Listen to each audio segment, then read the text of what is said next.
This administration has been characterized by, treating its political adversaries na pag malakas ang kalaban, i-disqualify, i-expel, i-impeach, or i-threaten na i-impeach.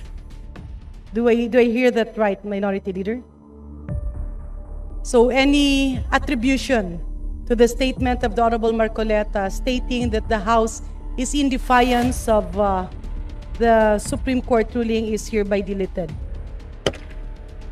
There is a motion to delete from the records the statement, the House is in defiance. Just to reiterate, the topic of the Honorable Marcelo Libanan, our Minority Leader, is Senate action to archive the impeachment case of Vice President Sara Duterte.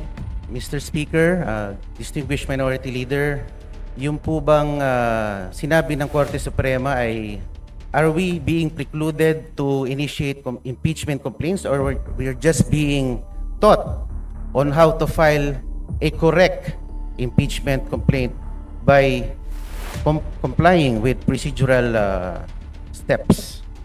Tayo po ba'y binabawalan talaga ng Korte Suprema o tayo tinuturuan lamang kung paano maghain ng tamang impeachment complaint? Before the Minority Leader responds, since the question of the Honorable Marcoleta is directed towards the action of the 19th as well as the 20th Congress, may we request the Senior Deputy Majority Leader to respond? Madam Speaker, we appreciate the exchange of the gentlemen regarding the impeachment as well as the decision of the Supreme Court. I be allowed to raise a point of order, Madam Speaker? May we know the point of order of the Majority Leader? Madam Speaker, the discussion has been towards whether or not the House can exercise certain powers, especially in initiating impeachment complaints. However, may I remind our members that we have a pending motion for reconsideration with the Supreme Court. Thus, we cannot discuss the same with finality this afternoon during the privilege hour. May I request the gentlemen if we can hold further deliberations, heated deliberations in the future, so that we can wait until our motion for reconsideration has been decided with finality by the Supreme Court. What does the Honorable Marcoleta say? May I proceed with my manifestation, Mr. Speaker?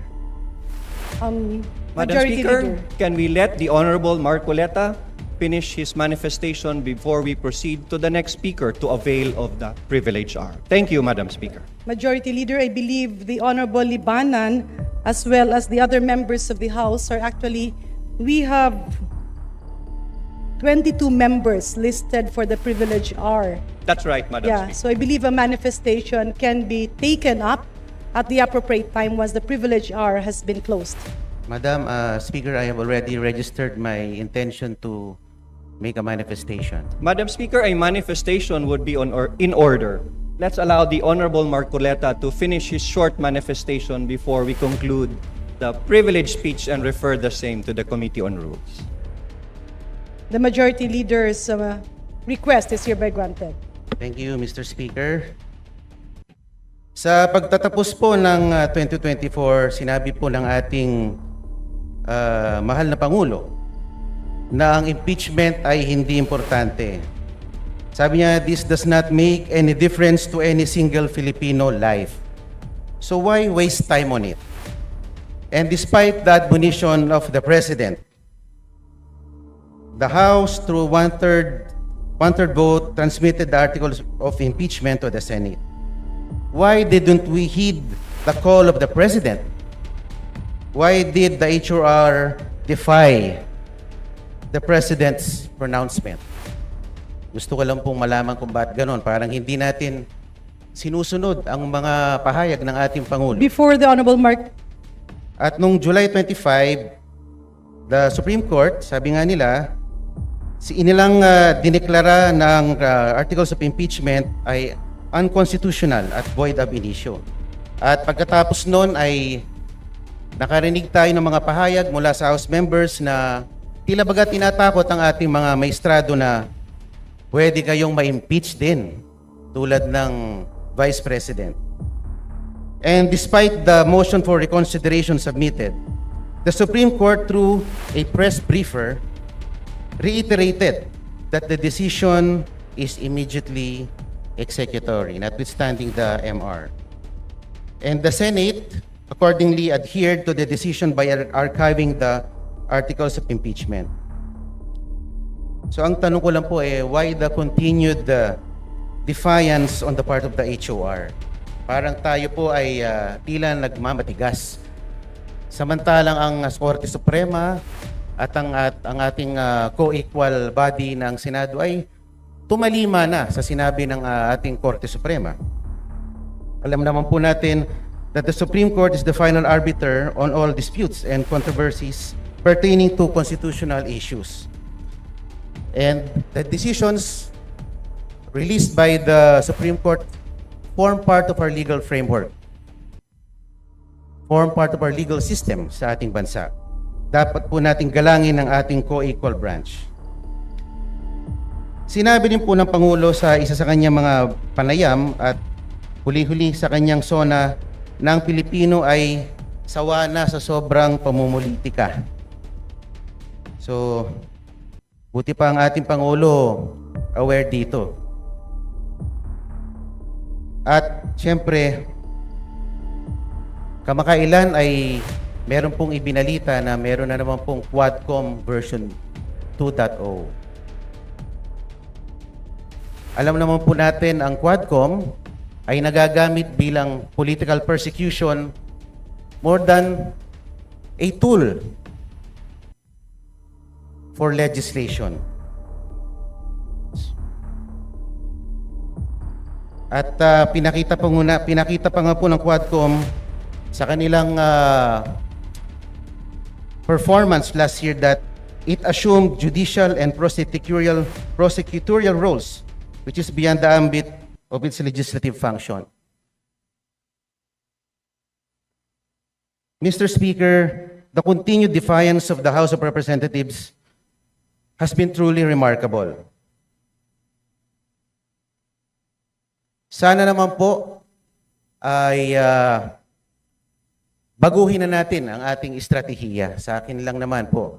Dahil ako'y miyembro ng 20th Congress, bakit hindi po natin baguhin or reassess ang ating strategies? Kaysa bumabakbak tayo ng bumabakbak ng ating political adversaries. Bakit di na lang po natin galingan? Total, meron naman po tayong 3 taon pa para ipakita na tayo ay mahusay din sa pamamalakad. Ang akin lang naman po, ang this administration has been characterized by, treating its political adversaries na pag malakas ang kalaban, i-disqualify, i-expel, i-impeach, or i-threaten na i-impeach. Bakit hindi lang naman po natin galingan? Meron pa naman po tayong 3 taon. Baka sakali, matalo natin si VP Sara sa 2028. Maraming salamat po.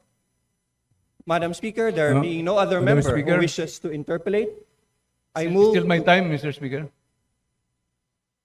The Honorable Nonoy Libanan may proceed with his privileged speech. Mr. Speaker, gusto kong magpasalamat sa manifestation na bagamat mahabang manifestation ni Congressman Marcolita. Pero yung sinabi po niya na may defiance ang House, parang narinig ko na may defiance ang House sa Supreme Court ruling. I beg to disagree, Honorable Marcolita, with that statement. Wala pong defiance ang House of Representatives. May motion for reconsideration po tayo. At kung sakali, I don't think ang House ay hindi susunod kung final and executory na ang ruling ng Supreme Court. Pero may oras pa tayo. At ito, ang chamber na ito ay ang precise venue to air our grievances. We represent all the people here, especially we in the minority. Ito yung mga bagay na dapat ilabas po natin dito. Because this is our constitutional duty. Obligasyon natin proteksyonan ang ating duties and obligations. As a House, obligation po natin palakasin ang House of Representatives dahil ito po isa sa matibay na pagbalansin ng power. Kung sobrang tapang ang Supreme Court, sobrang tapang ang Executive at mahina ang House, palagay niyo po ba tatayo ang ating bansa? Kaya lahat po tayo obligasyon patibayin ang kanya-kanyang mga sinumpaang tungkulin. May duties and obligations po tayo at kahit po masakit, kahit mahirap, kailangan natin ipaglaban ang ating konstitusyon. Yan po ang napakahalaga sa lahat. Maraming salamat po, Madam Speaker. Maraming salamat po sa aking mga kasamahan po. And if I may move, Madam Speaker, I would like to erase from the record the statement of the Honorable Marcoleta that defiance of the House of Representatives. Hindi po tayo nag-defy. So move, Madam Speaker. There is a motion to delete from the records the statement, "The House is in defiance." Do I hear that right, Minority Leader? So any attribution to the statement of the Honorable Marcoleta stating that the House is in defiance of the Supreme Court ruling is hereby deleted. Majority Leader. Mr. Speaker, I am amenable to substitute the word defiance if the body will so allow. With the permission of the Majority Leader, Mr. Speaker. the It was my time. He was only availing of my time. yes. The honorable gentleman has not been recognized and have not taken my seat, Madam Speaker. For the record, we are in the privilege hour. The Honorable Nonoy Libanan has his time. He delivered his privileged speech entitled, "Senate Action to Archive the Impeachment Case of Vice President Sara Duterte," and the Honorable Marcoleta has signified his intention to interpolate and then later on make a manifestation. There has been a motion from the Honorable Minority Leader that statements attributing to words such as defiance be deleted from the records. The Speaker has taken action on that. May we now recognize the Majority Leader.